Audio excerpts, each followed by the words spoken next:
We can see the intricacies. Is that it? Why can't I find that word? You know what I mean, do you? Laddies and lasses. Intricants. Oh God, I can't put that word together. But we look at the objects and we can really get into the fractal part of it. We can see how everything can be isolated into parts. One analogy is the jigsaw puzzle. They say the person with ASD looks at the world as a puzzle. They take the pieces, they try to put the pieces together for a more complete picture.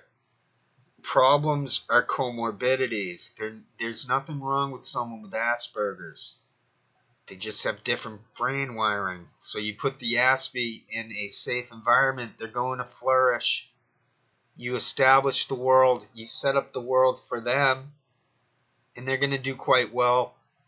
The sounds echo, taste, thought, even thinking becomes some sort of a sense to the Aspie. We have the brain wiring. The stuff is flashing back and forth.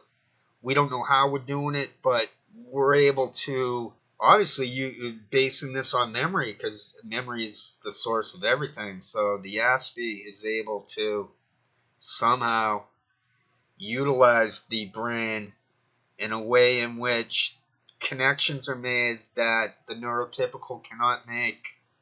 This is why Asperger's is all about a pros and cons to it. There are good and bad points. There would be more good than bad points if the world understood, if people understood what Asperger's is. So to get back to this mini test, you need to have this sensory overload stuff going on. I have something called perseveration. I get ideas and I can't let go. And I actually want to pursue those ideas. What happens is, to avoid the meltdowns, to avoid the overload issues, the confusion, the Aspie needs alone time. The Aspie doesn't need anything from anybody. We can do this. We can see when other people are Aspies, and if both people know they're Aspies, there's a connection that the neurotypical will never be able to understand. So one thing that has to be done is that experts in Asperger's will have to be the Aspies themselves. So to wrap this up, you need the overload, but then you also need to have used repetitive activities to stabilize yourself. Myself, I chewed nails. I'm learning how to not chew my cuticles. I pace for exercise and as a stand. I'll get up and walk around. I blog, and I work on my stamp collection. Those are my special interests, but I also tend to eat the same foods all the time. I listen to the same music over and over again because it's how I'm able to stay focused and not become verklempt, or whatever the word is, agitated.